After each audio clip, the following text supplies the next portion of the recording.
దుఃఖములు ఎక్కువ కాలం నిలిచి ఉండవు అమ్మా. జీవులు కర్మబంధములలో చిక్కుకొని ఉండును కనుక తమ తమ ప్రారంభ కర్మానుసారంగా వారు ఎల్లవేళ ఒకే చోట కలిసి కూడా సాధించుకుంటారు. ఎలా అనగా నదీ ప్రవాహమున కొట్టుకుపోతున్నటువంటి పడవలు ఎల్లవేళ కలిసి ఉండవు కదా. అలాగే మనకును కలిసి ఉండడం కుదరదు తల్లి. ఈ 14 సంవత్సరముల వ్యవధి అరక్షణము వరకు గడిచిపోవు. 14 సంవత్సరాలు ఎంతసేపు అమ్మా?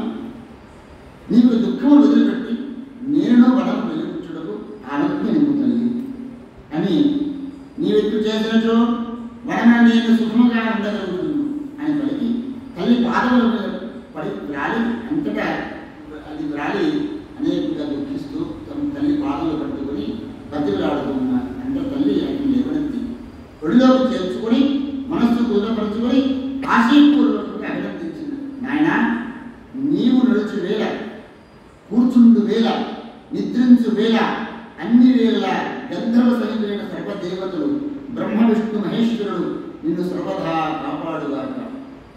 అట్లా కలిగి పలువారు రాముని హృదయం మీద హత్తుకొని తల్లి కౌశల్యాదేవి నీళ్లు కలిపి అంతటా లక్ష్మణుడు రాముడికి నమస్కరించున్నాడు. అప్పుడు అతని యొక్క కళ్ళలో ఆనందాశ్రములు గిరులను నిండగా గద్దెల స్వరం అన్నాడు. అన్నయ్య, నీవు నా మనసులో సందేహం తొలగించుకున్నావు. ఇంకా నేను నీ సేవ చేయడానికి నిన్ను అనుసరించను. నీవు అందరికీ నన్ను ఆజ్ఞాపించు. అన్నయ్య, నీవు నాపై దయ చూపు, లేకున్నా నేను ప్రాణం విడిచదను. అనగా నేను నీతోటి తప్పకుండా నేను నీతోటే ఉండదు, నేను నీతోటి వచ్చదను. దానికి మాత్రం ఆజ్ఞ ఇవ్వాల్సిన విని రాఘవ లక్ష్మణుతో సరే అలాగే రమ్ము ఆలసింపదము నేను చెప్తున్నాను. తర్వాత సీతారాముల రామచంద్రమూర్తి సీతకు నచ్చినప్పుడు బయలుదేరినాడు. ఇక్కడ ఉన్నదంతా ఆయన తన భవనం చేరుకుని చిరునవ్వుతో మాట్లాడుతూ సీతాదేవి పతిదేవుల రాకను చూసి ఒకరు బంగారు పాత్ర నీటిని తీసుకుని మిగుల భక్తితో ఆ స్వామి యొక్క పాదములు కడిగింది. తన ప్రభువు వైపు చూస్తూ ఇలా అడిగింది. దేవా, సైన్యం లేకుండా ఈ సమయం మీరు ఎలా వచ్చినారు? ప్రాతకాలమున మీరు ఎక్కడ వెళితే శ్వేత చక్రం ఎక్కడ ఉన్నది? మంగళ వాయిద్యం ఎందుకు రోవటం లేదు? కిరీటము మొదలగు రాజులకు తగిన ఆభరణం లేకుండా ఎలా ఉన్నారు? మంత్రులు సామంతరాజులను కూడి మహావైభవంగా ఉండవలసిన మీరు ఎందుకు లేకుండా ఉన్నారు? ఒంటరిగా వచ్చినారు ఎందుకు అని సీతాదేవి ప్రశ్నించగా రామచంద్రుడు చిరునవ్వుతో కలిగినాడు. ఓ శుభాంగి, తండ్రి గారు నాకు సంపూర్ణమైన దండకారణ్య రాజ్యం చెందినాడు భామిని. అందువల్ల నేను తొందరగా దాని పాలితులకు అరణ్యానికి వెళ్ళాలి. నేను నేడే వనము వెళ్ళేదను. నీవు నీ అత్తగారి వెంట ఉండి ఆమె సేవలు చేసుకుంటూ నీవు ఉండు. నేను అసత్యం పలకను, ఆ విధంగా ఉండదు చెప్తే అంటారు రామచంద్రుడు. నేను కూడా ఇప్పుడు ఆడవాళ్ళ యొక్క పాఠంలో ఆడవాళ్ళ మాటలకు అర్థాలే లేదు. భార్యని గ్రహించడం చాలా కష్టం, మనస్సును గ్రహించడం. ఏమనుకోకుండా ఎందుకంటే రాముడు రమ్మంటే వస్తుంది. సీతమ్మ వారి స్వభావం అటువంటిది కాదు, అది కాదు నేను చెప్పేది. రాముడు ఇక్కడ పరీక్ష అనమాట. అంటే మనందరి దృష్టిలో, మానవ దృష్టిలో అది ఆయనకు తెలుసు, అమ్మవారికి తెలుసు. ఇక్కడ ఏమిటంటే నీవు కూడా నాతో రావాలి అనమంటే కరెక్ట్ కాదు. రమ్మని అన్నానుకో ఆమె ఏమంటారు? వద్దు అని చెప్తే రమ్మంటే తీసుకెళ్ళవచ్చు, అది వేరే విషయం కదా అని రాముడు చాలా ఆ సమయస్ఫూర్తి, ఎప్పుడు ఎవరితో ఎలా మాట్లాడాలి అనేటువంటిది ఇక్కడ రామాయణం అన్నీ చూపిస్తారనమాట.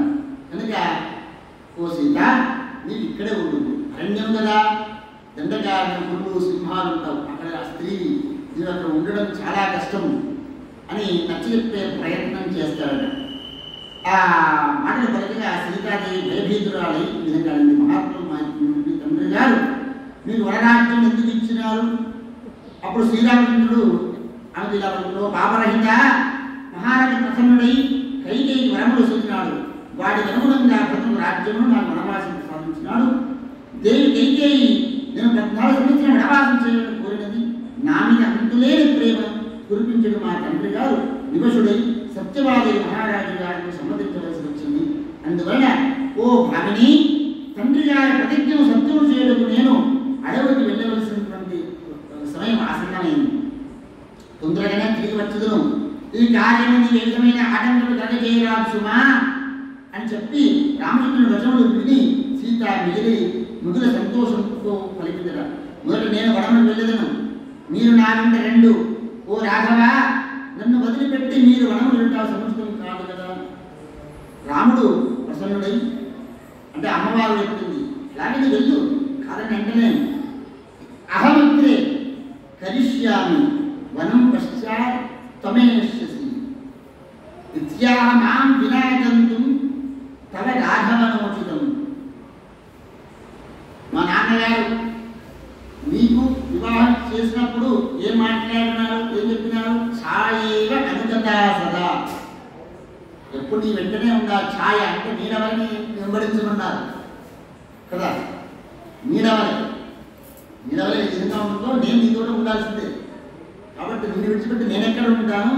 నీకన్నా ముందుగా నీడలో ఎలా ఉంటుంది తెలుసా? మనకన్నా ముందుగానే ఉండదు, మనకు అనిపిస్తూ ఉండదు తెలుసా మీకు. అంటే మన వెనక ఉండదు.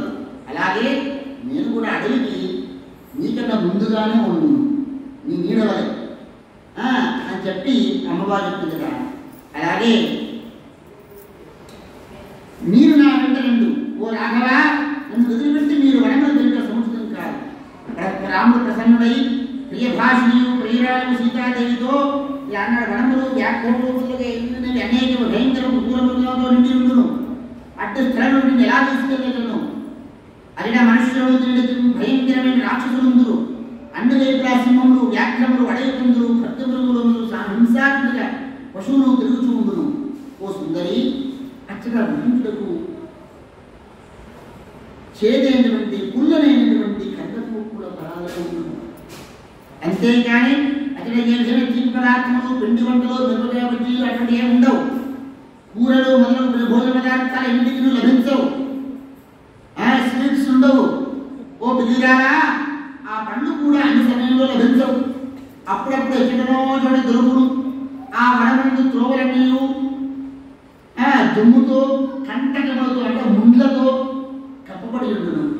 నీ యొక్క పాదములు చాలా సుకుమారమైనటువంటి, నువ్వు భరించుకోలేవు అవి పుచ్చుకుంటే. నీవు భరించడం కాదు, నేను కూడా భరించలేను నీకు పుచ్చుకుంటే. సరైన మార్గం కూడా కనిపించదు. ఆ దండకారణను ఇట్టి అనేక దోషంతో నిండి ఉండును. దాని ఎందుకు అనేకమైన గుహలు, గుంతలు. అంటే భయపెడుతున్నాడు అన్నమాట. ఇప్పుడు కూడా భయపడి కూడుకుంటారా, ఏమంటారో చూద్దామని. ఇవన్నీ నాకు ఎందుకు ముందు లేదంటే దండకారి ఇలా ఉంటుందని, ఇవన్నీ నాకు ఎందుకు ముందు చెప్పలేదని కూడా అంటారు ఆడవాళ్ళు కదా.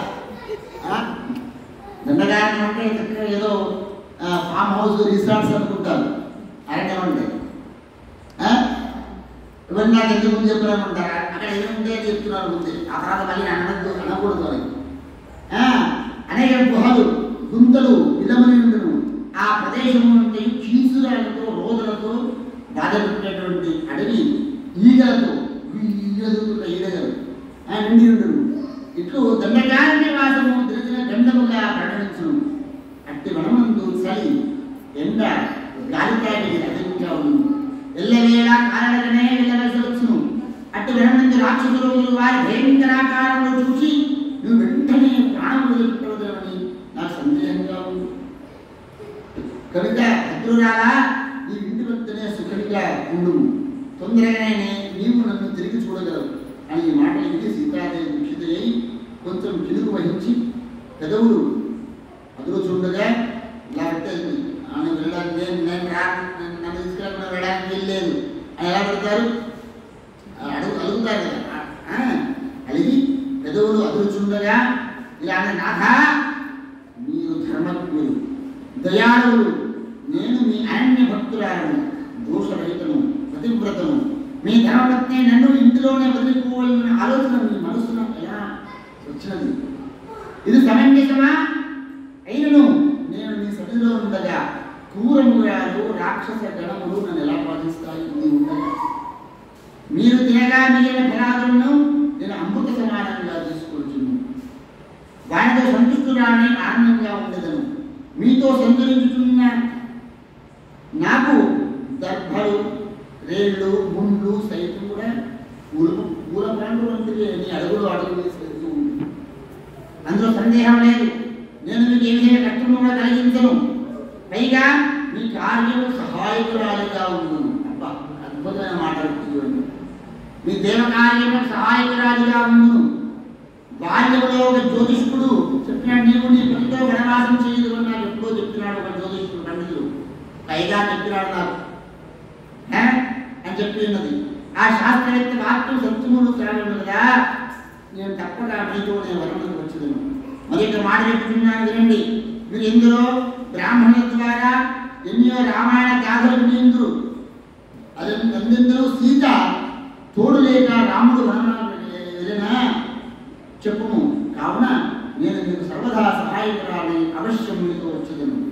ఒకవేళ మీరు నన్ను విడిచి వెళ్ళినచో మీ ఇంటి నేను ప్రాణం విడిచెదను అని ఇంట్లో మాట్లాడే సీతాదేవి దృఢ నిశ్చయం అయి రాముడు సంతోషం చెంది మనసులో, దేవి ఆలస్యం చేయక నేను కూడా బయలుదేరుతా నన్ను వెంటనే వేగమే నా వెంట వనందరము ఈ సమస్త ఆభరణములు హారణములు అన్ని కూడా గురుపత్నికి అరుంధతి ఇచ్చేను. మన ధనవంతయు బ్రాహ్మణులకు ఇచ్చి వనములకు బయలుదేరము అని తెలియను. మిమ్మల్ని లక్ష్మణుని ద్వారా బ్రాహ్మణులు పిలిపించి రఘుకుల తిరుగుడకు రాముడు కుటుంబీకులు వేదవతులు శీలవంతులు బ్రాహ్మణులు బంధుశత్రులతో వందలాది ఆవుల మందులను విశేషంగా ధనమును అశేష ఆభరణములను వస్త్రమును కూడా సమర్పించినాడు. సీతాదేవి మాత్రం ముఖ్యమైన ఆభరణములు ఇతర వస్తువులను అందరి దేవి ఇచ్చివేసినది. తన తల్లిని సేవించు దాసీకులకు రాముడు విరివిగా ధనము సంచినాడు. ఈ విధంగా రాముడు అంతఃపుర వాసులకు, సేవకులకు, పురవాసులకు, గ్రామవాసులకు, బ్రాహ్మణులకు పుష్కలంగా ధనమును వితరణ చేసేసి లక్ష్మణుడు కూడా తన తల్లి సుమిత్రను కౌసల్యకు సమర్పించడం, తన ధనమును ఆభరణమును సమర్పించినాడు. తాను ధనోద్ధారి రాముడు ఎదురు నిలబడ్డాడు. లక్ష్మణుడు, నా అన్నయ్య ఎప్పటికప్పుడు రెడీ ముందుగానే. అనంతరం సీతారామ లక్ష్మణుడు తెలిసి దశరథుని భవనం వెళ్ళినారు. వేరే మన్మధులను తలని సుందరములు తన శరీర కాంతులు దశరథులలో ప్రకాశింపజేసుకుంటగా శ్రావణములకు శ్రీరామచంద్రుడు సీతాదేవితో కూడి తన తమ్ముడు లక్ష్మణుడితో పాటుగా రాజ్యమార్గమున మెల్లమెల్లగా అడిగేస్తూ ఉన్నాడు. అటు సమయమున అత్యంత కుతూహలంతో తన వైపే చూస్తున్న ఊరులపై, జానపదులపై, జనపదులపై చల్లని చూపుల ఆనందపు జల్లును కురిపిస్తూ ఉన్నాడు ఆ రామచంద్రుడు. అయోధ్యానగర వాసుదేవం అడుగడుగునా అతని జనములు పవిత్రమైన నుంచుతూ తమ తండ్రి దశరథుడు ఉన్నటువంటి మందిరము చేరుకున్నాడు. ఇది శ్రీ శ్రీమద్ధ్యాత్మ రామాయణే ఉమామహేశ్వర సంవాదే అయోధ్యకాండే చతుర్థ సర్గః. రామార్పణమస్తు. సీతారామచంద్ర స్వామి భగవానికి జై. హరే రామ రామ రామ హరే హరే, హరే కృష్ణ కృష్ణ కృష్ణ హరే హరే. ఓం స్వస్తి. రేపటి వనవాస విశేషాలు, గుహుడు, ఆ గుహుడికి లక్ష్మణుడు ఉపదేశాలు అద్భుతంగా ఉంటుంది. భరతుడు రావడం, భరతుడి వృత్తాంతం అయితే అత్యంత అద్భుతంగా ఉంటుంది. అందరూ కూడా ఈ రామాయణాన్ని విని మీకుండే సందేహాలను కూడా తిరిగిపోతాయి. అందరికీ కూడా